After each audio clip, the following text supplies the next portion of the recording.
أعوذ بالله من الشيطان الرجيم. بسم الله الرحمن الرحيم. قد أفلح المؤمنون الذين هم في صلاتهم خاشعون والذين هم عن اللغو معرضون والذين هم للزكاة فاعلون والذين هم لفروجهم حافظون إلا على أزواجهم أو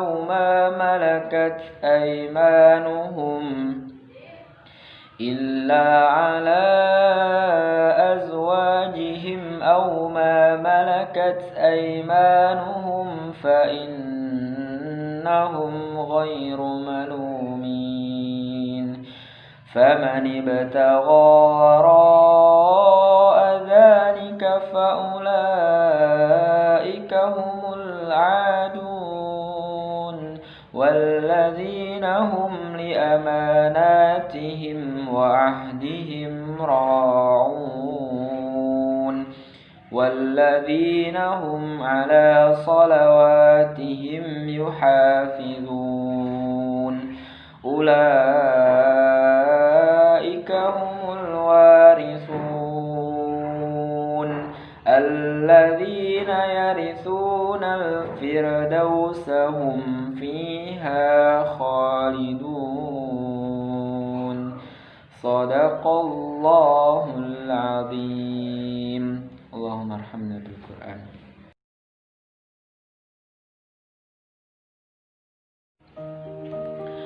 Layaknya kompetisi yang hebat, kompetitor yang ketat, seperti serunya pertandingan Liga Champions. Disitulah kita menanti-nanti siapa kandidat juaranya saat ini, siapa pemenangnya pertandingan saat ini.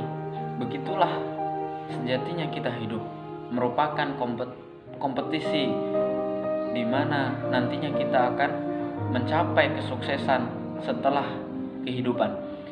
Liga Champions, di mana kita seru ketika melihat final antara tim A dan tim B. Nah, itu merebutkan kandidat juara. Tentu tidak mudah, tentu melalui proses yang sangat panjang, proses latihan, proses kekompakan tim, bahkan mereka menjual waktu yang sangat banyak untuk memaksimalkan latihan agar nantinya juara. Begitulah misalnya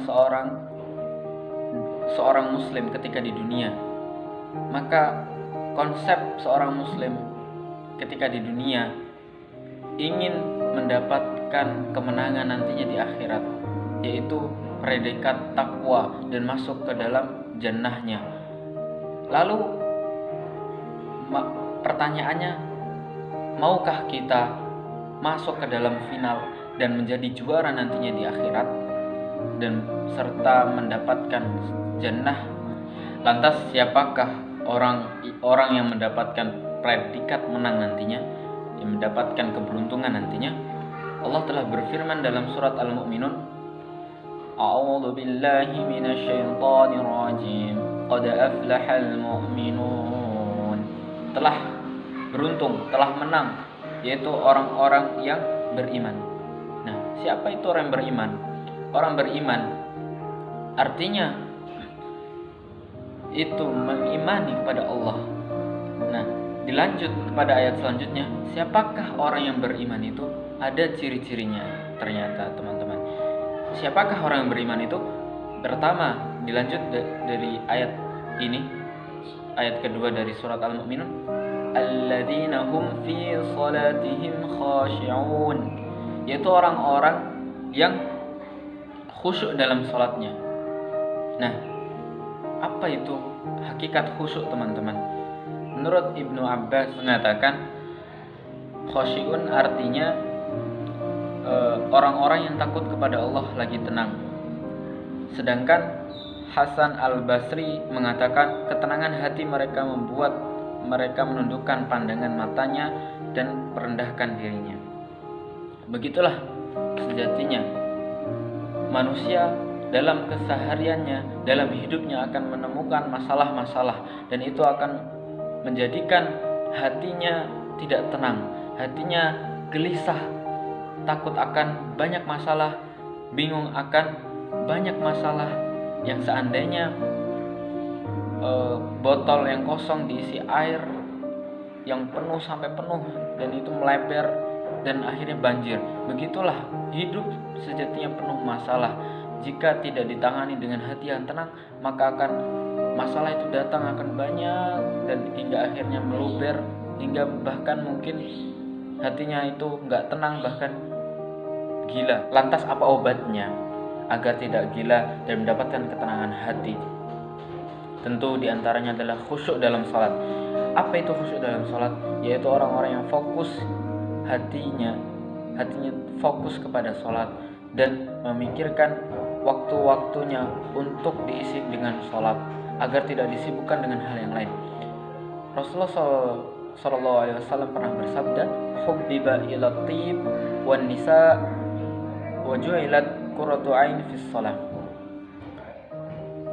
Dijadikan senang aku kepada wangi-wangian dan wanita, dan dijadikan hatiku tenang bila aku sholat.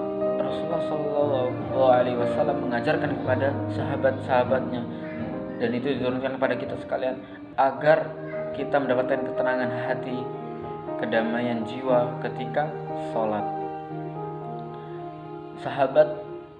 Seorang sahabat Urwah bin Zubair pernah mengalami kakinya ingin diamputasi, namun beliau tidak ingin dibius, sehingga beliau mengatakan kepada para sahabat untuk diamputasi kakinya ketika dalam keadaan sholat. Bagaimana sahabat beraninya dan tidak pikir panjang gitu ya, ketika sholat beliau berani diamputasi kakinya. Itu sangat menakjubkan. Bahkan sekalipun naluri kita berpikir kok bisa, kok nggak kesakitan ketika sholat kakinya mau diamputasi. Nah, begitulah tingkatan kekhusyuan sholat sahabat Urwah bin Zubair. Bahkan sekalipun sholat dia tidak merasakan sakitnya diamputasi, karena dia merasakan ketenangan dalam sholat. Sholat khusyuk itu merupakan ciri pertama, yaitu orang-orang yang berhasil nantinya dan mendapatkan jannah insyaallah. Lantas apa yang kedua? Dilanjut ayat yang ketiga dari surat Al-Mu'minun, walladzina hum 'anil lagwi mu'ridun, yaitu orang-orang yang menjauhkan dirinya dari perbuatan yang sia-sia, perbuatan maupun perkataan yang sia-sia. Allah telah memberikan waktu kepada kita dalam sehari 24 jam, dalam sepekan selama 7 hari, dalam 1 jam 60 menit, dan seterusnya. Begitulah Allah menciptakan waktu.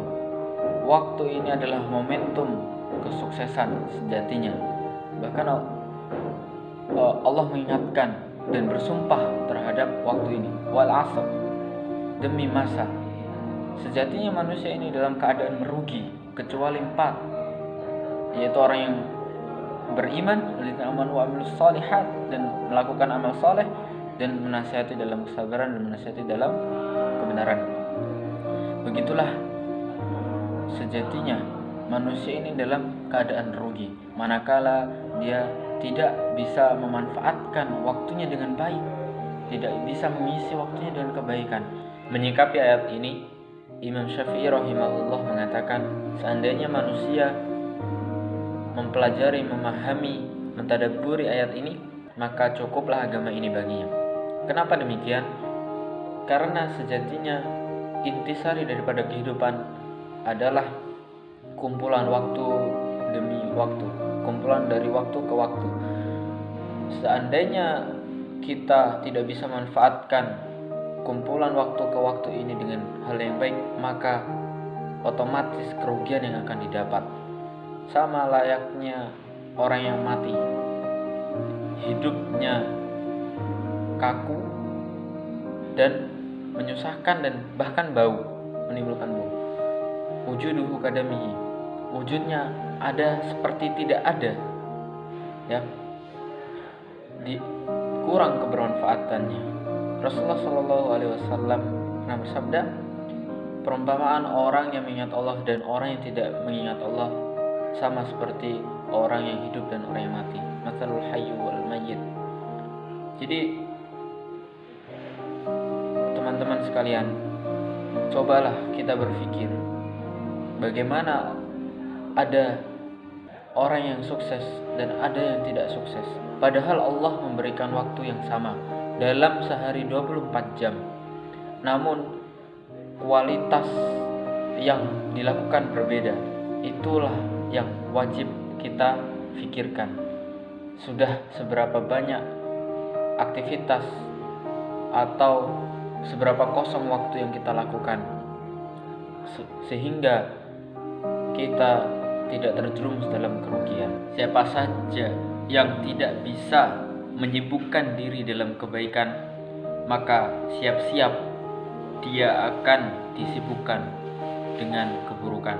Dan barang siapa yang tidak bisa mengucapkan perkataan-perkataan yang baik, maka siap-siap akan dilontarkan, akan keluar ucapan-ucapan yang buruk. Dan seharusnya kita membiasakan dengan hal-hal yang baik sehingga itu menjadi karakter dan kita dapat mendapatkan predikat qad aflahal mu'minun, termasuk orang-orang yang sukses nantinya, dan sehingga kita masuk ke dalam orang-orang yang digolongkan di surga. Selanjutnya, ciri orang sukses menurut surat Al-Mu'minun ini yang ketiga adalah walladzina hum lizakati fa'ilun, yaitu orang-orang yang menunaikan zakat, melakukan zakat. Jumhur ulama mengatakan zakat ini ada dua, bisa zakat terhadap nafas, terhadap diri kita, dan zakat mal, zakat harta yang mempunyai nisab. Nah, pentingnya makna zakat adalah pembersihan. Nah, bisa jadi pembersihan jiwa ataupun pembersihan harta. Sebab termasuk ciri-ciri yang orang yang cerdas, mukmin yang cerdas, mukmin yang sukses, ya, itu termasuk senantiasa merutinkan pembersihan jiwa, tazkiyatun nafas. Itu pentingnya tazkiyatun nafas mengakibatkan itu ketenangan hati, dan ketenangan hati inilah yang mahal. Sebab berapa banyak orang yang merasakan gila, banyak masalah, bahkan stres, bahkan tingkat bunuh diri banyak, itu karena tidak ada ketentraman dalam jiwa. Nah, pembersihan jiwa ini adalah sangat penting. Rasulullah mengajarkan di dalam keseharian beliau ada waktu untuk bermuhasabah.